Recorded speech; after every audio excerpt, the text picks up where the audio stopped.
capítulo 19, a partir do 22.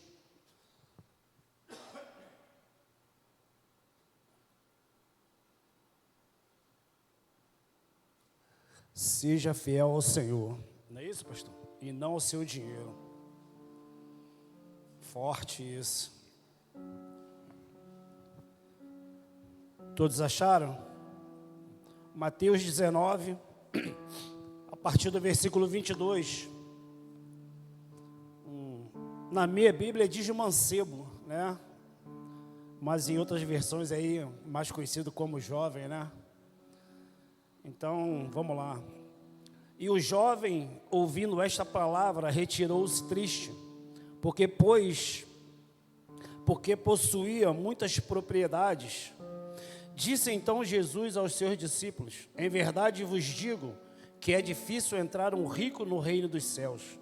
E outra vez vos digo que é mais fácil passar um camelo pelo fundo de uma agulha do que entrar um rico no reino de Deus. E os seus discípulos, ouvindo isto, admiraram-se muito, dizendo: quem poderá, pois, salvar-se?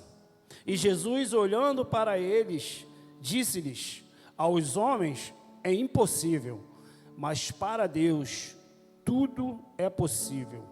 Então Pedro, tomando a palavra, disse-lhe: eis que nós deixamos tudo e te seguimos, que receberemos?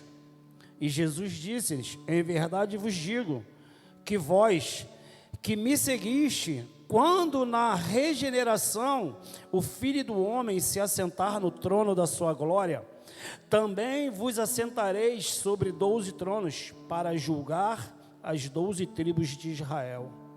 E todo aquele que tiver deixado casas, ou irmãos, ou irmãs, ou pai, ou mãe, ou mulher, ou filhos, ou terras, por amor de meu nome, receberá 100 vezes mais e herdará a vida eterna. Porém, muitos primeiros serão os últimos, e muitos dos últimos serão os primeiros. Feche seus olhos, amado. Creio que Deus vai falar no seu coração, assim como falou o meu coração. Pai, nós te louvamos, bendizemos o teu santo e poderoso nome. Mais uma vez, ó Pai, está aqui a tua palavra que é viva, é ela que traz cura, libertação, é ela que traz entendimento para a nossa alma. Então fala conosco, Senhor, não o que queremos ouvir, mas aquilo que é necessário para a nossa alma, para o nosso espírito, para o nosso crescimento. Pai, abra, Senhor, os nossos corações e que nessa noite ele seja uma terra fértil, Senhor. Para cada palavra que for lançada, ser uma semente que vai germinar e gerar frutos, e frutos que permaneçam. Por isso nós te louvamos e te agradecemos em nome de Jesus. E se você crer, dá um amém, amado. Então eu queria falar um pouquinho sobre o preço de ser discípulo. Nós conhecemos o texto, vai falar de um menino jovem, rico, um menino muito poderoso, de muitos bens, né? Mas como o nosso pastor aqui deixou bem claro, nós temos que ser fiel ao nosso Senhor e não ao dinheiro, não às riquezas desse mundo. Então eu quero aqui trabalhar 3 pontos, amado. E o primeiro ponto, né, está aqui no versículo do 23 ao 26, mas a riqueza ela pode ser um obstáculo, amado, para o meu e para o seu chamado. Então nós temos que estar muito atento a isso, porque aqui o próprio Senhor Jesus vai dizer como é difícil um rico entrar no reino dos céus, que é mais fácil um camelo passar pelo buraco de uma agulha. Ou seja, o jovem rico aqui, ele estava como muitos de nós, preso às riquezas, preso aos bens materiais, preso à mordomia, à comodidade que o mundo tem nos oferecido. O jovem rico aqui, ele estava preso ao seu dinheiro, e ele não estava disposto, amado, a sacrificar, a abandonar, a abrir mão de tudo aquilo que ele tinha, para poder seguir a Cristo. Então temos que estar atentos, amado, pois a riqueza pode ser um obstáculo para impedir que eu e você venhamos a exercer o nosso chamado. Quantos tem um chamado aqui? Qual é o seu chamado? Nós temos que parar para pensar nisso. Qual é o nosso chamado para o nosso Senhor Jesus Cristo? Por que eu estou falando isso? Porque pode, de repente, os bens materiais, as nossas riquezas, ela pode nos fazer confiar mais nas coisas do que no próprio Deus. Precisamos estar dispostos a renunciar às riquezas, o conforto, para quê? Para que nós possamos servir a Cristo com excelência. Se você voltar um pouquinho, Mateus capítulo 6, versículo 24, o próprio Senhor Jesus vai dizer: ninguém pode servir a dois senhores, porque há de agradar a um ou há de odiar o outro, há de desprezar um ou há de menosprezar o outro. Não pode servir a Deus e às riquezas. Não podemos servir a Deus e a Mamon. Temos que nos decidir, amado. O próprio apóstolo Paulo, na primeira carta ao seu filho Timóteo, capítulo 6, versículo 9, ele vai dizer assim, ó, preste bem atenção, amado, porque não sou eu que estou falando, é a palavra de Deus. Então a gente que lute para aceitar o que está na palavra, amém? Mas os que querem ser ricos caem em tentação e em muitos desejos loucos e nocivos que arrastam os homens em ruínas e perdição. Olha como é que é sério. Paulo está falando aos que querem ser ricos. E aqui eu estou trazendo o currículo de Paulo, por quê? Porque Paulo era perseguidor de Cristo, mano. Paulo era muito rico. Paulo era intelectual. Paulo era perseguidor de Cristo. Mas ele, na estrada de Damasco, quando ele teve um encontro com Cristo, ele perdeu tudo naquele momento. A Bíblia diz que ele ficou cego. E olha que Cristo estava morto, hein? Paulo não estava perseguindo a Cristo. Paulo estava perseguindo a igreja. Só que quando Jesus aparece para ele, ele fala assim, ó, Saulo, Saulo, porque tu me persegues? Então nós temos que entender isso, amado. Por quê? Porque o amor ao dinheiro é a raiz de todos os males. E alguns, por esses apetites, se desviaram da fé e se atormentaram a si mesmo com muitas dores. Paulo era um homem muito rico, amado. E hoje nós vemos muitas pessoas ricas se perdendo, se esfriando, abrindo mão da fé, se afastando de Cristo. Então não abra mão, amado, do seu chamado pelas riquezas desse mundo, porque o meu e o seu Senhor tem muito mais para a nossa vida. Pois as riquezas desse mundo nos levam à ruína, se não soubermos onde o nosso coração se encontra. Por quê? Porque o dinheiro, se ele criar raiz, amado, no meu e no seu coração, automaticamente nós vamos ser corrompidos e vamos nos afastar da presença de Deus. Você consegue entender isso? E automaticamente nós perdemos a nossa salvação. Então tome muito cuidado com o que você tem anelado, desejado.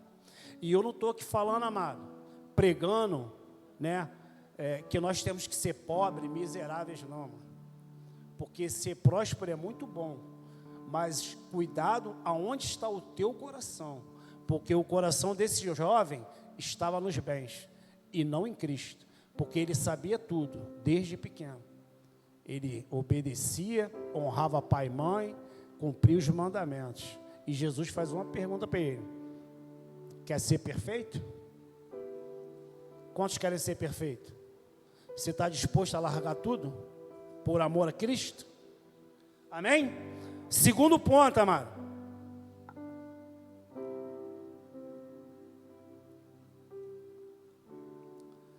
Versículo 29, 28. E Jesus, em verdade, vos digo que vós que me segues, quando na regeneração o Filho do Homem se assentar no trono da sua glória, tanto também vos assentareis sobre 12 tronos, para julgar as 12 tribos de Israel. Então, o segundo ponto é a recompensa do sacrifício. Por que eu estou falando isso? Porque Pedro faz uma pergunta: Senhor, o que teremos? Pois nós que deixamos tudo para seguir-te. E a resposta de Jesus é de promessa. Promessa o quê? De termos recompensa. E que recompensa é essa, André? A recompensa de receber 100 vezes mais e ter o direito à vida eterna. Glória a Deus. Então o sacrifício que fazemos hoje por Jesus nos gera uma recompensa de uma vida eterna. Porque no versículo 29 ele vai dizer: e todo aquele que tiver deixado casa, irmão, irmã, pai, mãe, mulher, filhos ou terras, por amor do meu nome, receberá 100 vezes mais e herdará a vida eterna. Só tem um problema, amado. Muitos de nós não queremos abrir mão do conforto, do passeio, da viagem.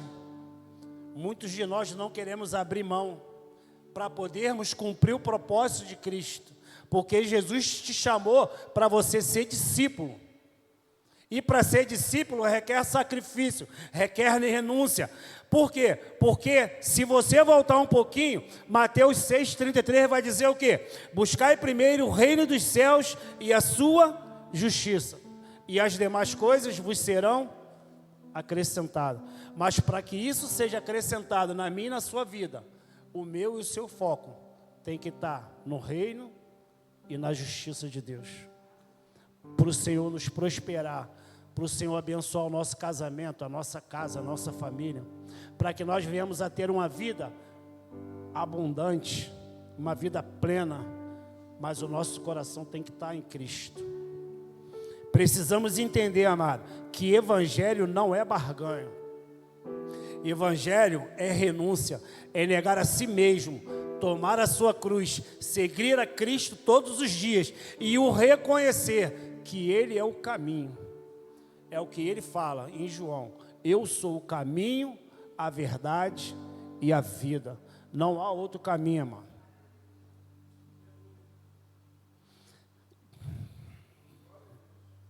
Terceiro ponto, amado. Eu falei que a riqueza pode ser um obstáculo para que você impeça o teu chamado. Eu falei que há recompensa no nosso sacrifício, enquanto nós estivermos peregrinando nessa terra, se nós continuarmos olhando para o autor e consumador da nossa fé. E o terceiro ponto, a inversão de valores. Mas não a inversão de valores desse mundo, a inversão de valores do reino celestial. Por que eu estou falando isso? Porque no versículo 30 vai dizer que muitos são os primeiros. Muitos que são primeiros serão os últimos, e muitos que são os últimos serão os primeiros. Então, quer ser o primeiro no reino dos céus? Abra a mão da sua vida. Viva o teu chamado. A inversão do reino de Deus, onde os humildes, os pobres, os humilhados, a viúva, esses são exaltados. Por quê? Porque nós precisamos estar dispostos, amado, a sermos humildes e servirmos uns aos outros. Porque esse é o propósito de Deus na minha e na sua vida, amado. Deus nos chamou para sermos cúmplices, sermos irmãos, sermos, como que eu vou colocar aqui? Sermos canal de bênção. Temos que estar dispostos. Muitas das vezes os irmãos nos ligam com um problema E nós damos desculpa. Muitas das vezes, famílias estão sendo destruídas, atacadas, e nós não tiramos um tempo para ir visitar, não abrimos mão do nosso tempo para fazer uma oração, para fazer uma ligação, porque estamos cheios de muita coisa, menos do amor de Deus. Eu tive uma experiência ontem de uma amiga de muitos e muitos anos, que ela perdeu o marido num acidente. E nós oramos por ele. Ele ficou internado, amputou a perna. E depois que o médico declarou que ele ia ter alta, ele faleceu. E até hoje, essa nossa amiga está desviada, revoltada, porque ela não aceita que Deus recolheu ele.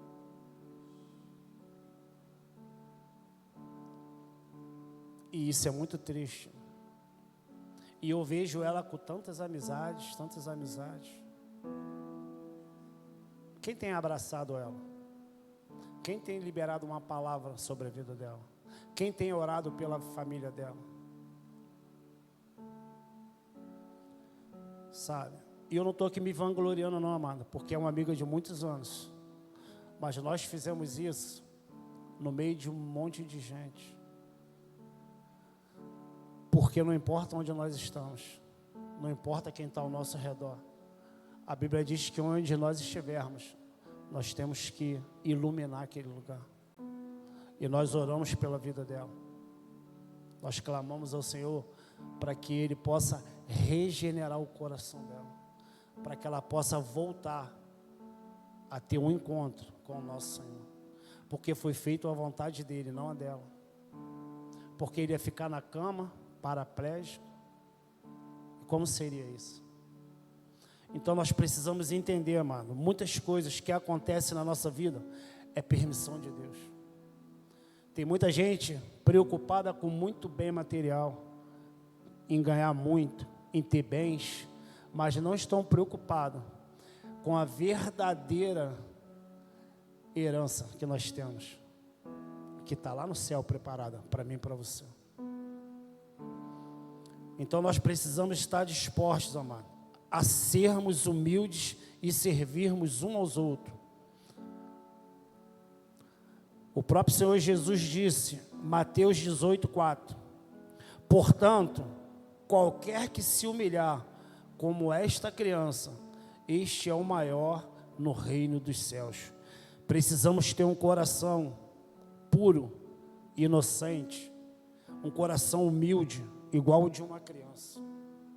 Mas esse mesmo Jesus que fala isso, se você avançar um pouquinho aí, Mateus 23:12, Jesus ele vai censurar, mano, os fariseus e os escribas. E ele vai dizer, e qualquer que se exaltar será humilhado, e qualquer que se humilhar será exaltado. Quer ser reconhecida, mano? Quer ser exaltado? Se humilhe diante de Deus.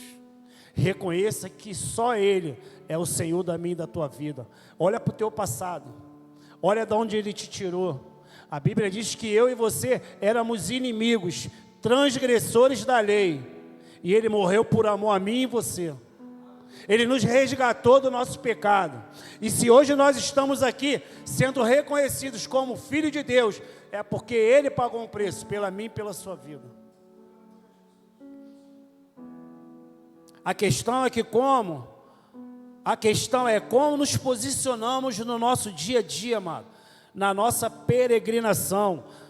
Somos humildes, verdadeiramente humildes, ou somos soberbos, disfarçados de humildade? Quem nós somos verdadeiramente na presença do Senhor? Então nós precisamos rever os nossos conceitos, amado. Precisamos olhar para dentro de nós e verdadeiramente colocar a nossa vida na mão do Senhor, que nós não somos nada. Tiago 4:10 vai dizer, humilhai-vos perante o Senhor, e Ele vos exaltará. precisamos, amado, nos humilhar e reconhecer que Jesus Cristo é o Senhor e o Salvador da minha e da sua vida. E no tempo oportuno, Ele vai me exaltar e te exaltar, mas não para nós sermos soberbos ou achar que somos muita coisa, mas para que o nome dEle seja glorificado, mas para que o nome dEle seja exaltado, porque dEle, por Ele e para Ele são todas as coisas. A minha vida e a sua vida, amado, é dEle, pertence a Ele. Ele veio resgatar isso, amado. Por quê, André? Porque tudo diante de Cristo se torna pequeno, onde os valores do mundo são invertidos, onde a humildade e o serviço ao próximo é a marca do verdadeiro cristão, do verdadeiro discípulo. Temos sempre que olhar para o nosso próximo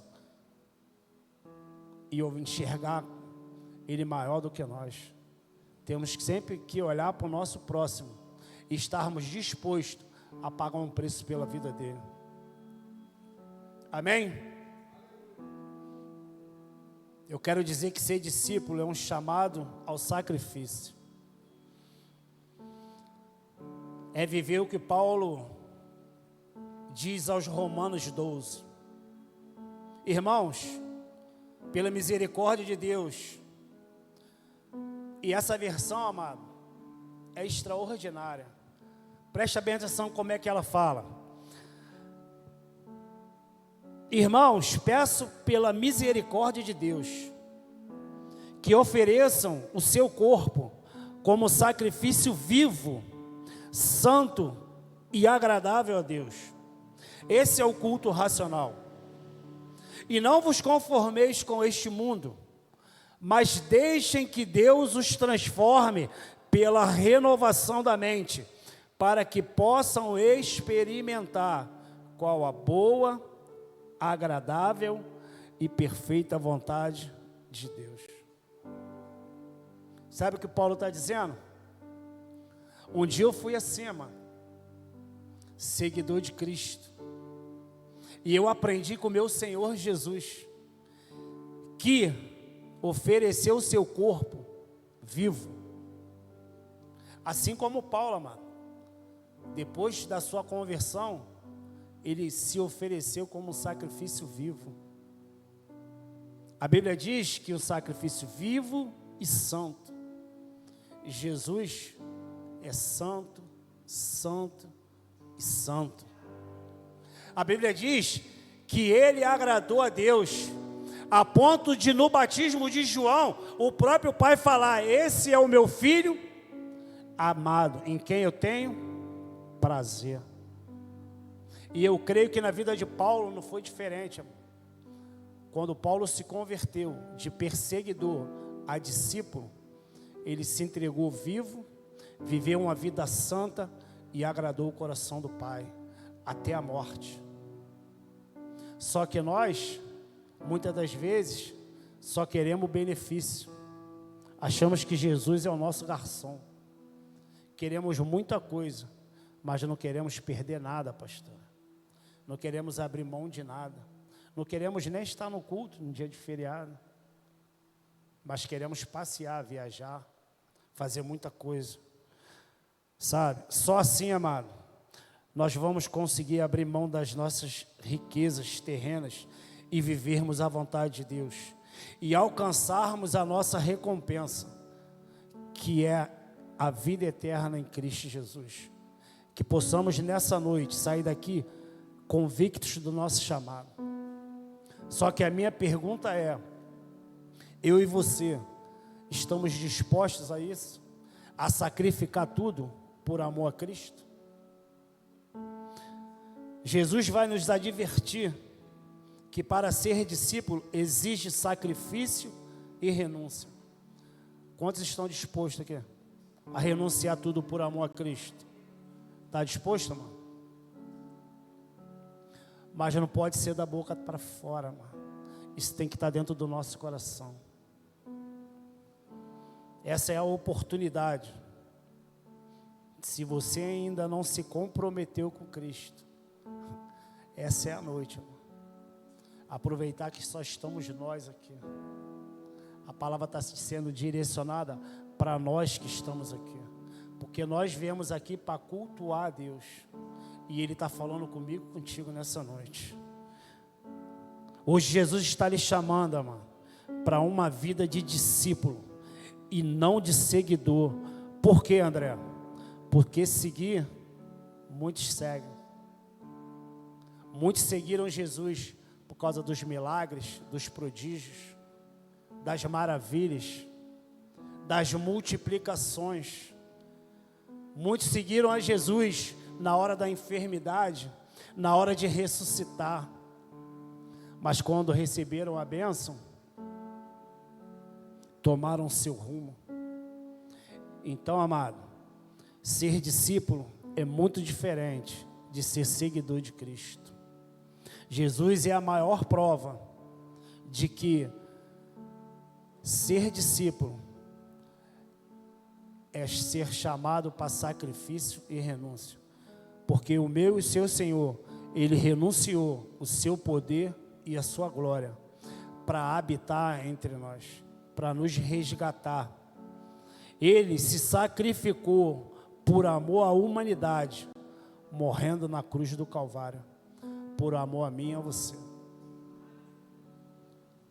Jesus Cristo, Ele olha para os discípulos e fala: aos homens é impossível, mas para Deus tudo é possível. E essa declaração muda tudo, assim, na minha e na tua vida. Por quê? Pois só vamos viver a verdadeira expansão que está profetizada para esse ano. Nós só vamos crescer e expandir crendo que tudo vem de Deus. Como a pastora abriu o culto, Eclesiastes, tudo vem de Deus. Foi Ele que disse: haja luz. Foi Ele que criou todas as coisas. Ele te criou, Ele te formou. Ele te conhece desde o ventre da tua mãe. Ele sabe o que tu fez, o que tu está fazendo, o que tu vai fazer. E continua te amando.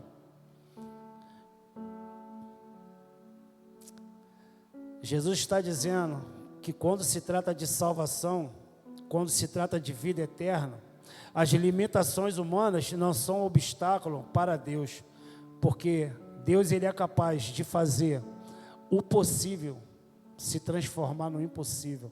Aquilo que é ordinário se transformar em extraordinário. Só o meu e o seu Deus é capaz de fazer milagre.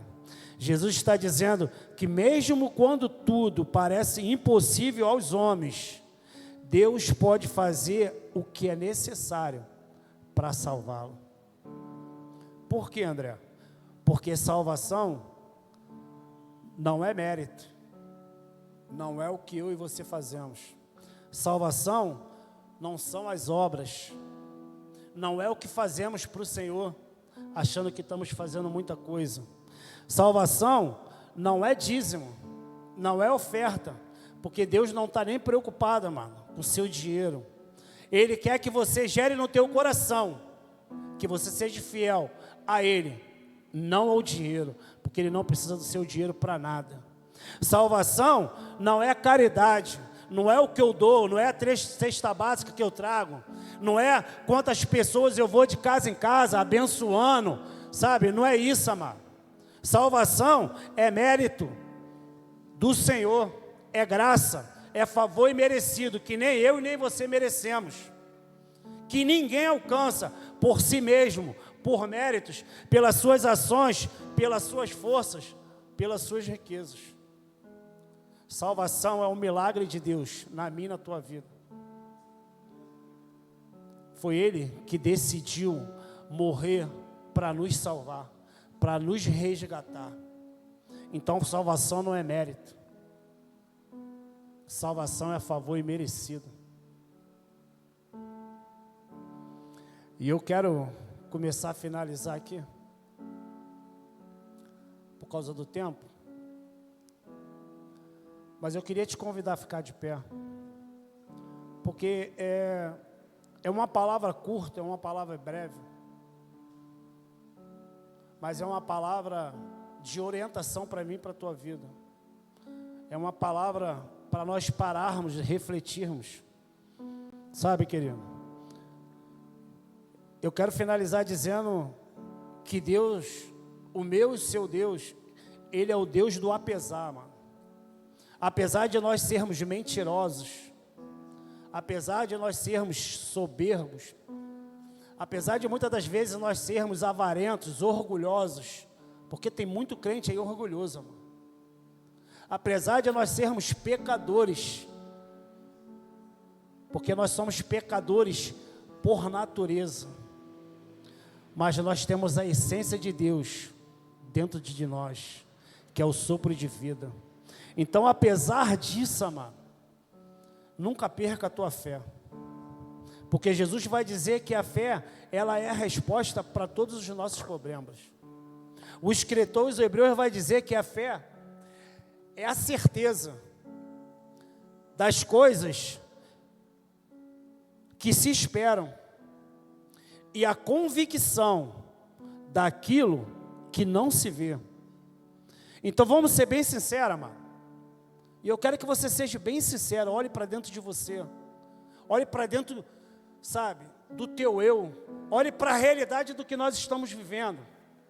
E eu não estou falando porque nós estamos vivendo o momento de carnaval, não, amado. Mas para a realidade do mundo, de tudo que está acontecendo. Porque os sinais estão aí, mano. Então, seja bem sincero e me responda. Você consegue enxergar o ano profético que está liberado sobre a nossa vida? Um ano de crescimento? Um ano de expansão? Quantos aqui conseguem enxergar isso? Seja sincero. Não, né? Também não consigo enxergar. Por quê? Porque quando eu olho com meus olhos humanos, as circunstâncias da vida me neutralizam, me paralisam. Quando eu olho para a realidade de tudo que está acontecendo, eu não consigo viver isso que foi liberado sobre a nossa vida, sobre a nossa igreja, sobre a nossa casa, sobre a nossa família. Mas lembre-se, o meu e o seu Deus, Ele é um Deus que pode fazer infinitamente mais, infinitamente mais do que eu e você pedimos ou imaginamos. Então vamos viver, amado, a expansão. Nós vamos viver o crescimento da igreja, porque nós cremos na palavra profética que foi liberada sobre o projeto Vida Nova de Jardim América. Nós vamos viver, porque nós não andamos por vistas, nós não andamos pelas circunstâncias, nós não andamos, pastor, por aquilo que vemos, mas andamos por aquilo que cremos, e nós cremos que o nosso Senhor não perdeu o controle de nada. Tudo que está acontecendo no mundo é permissão dele, amado. Pode subir, pastor.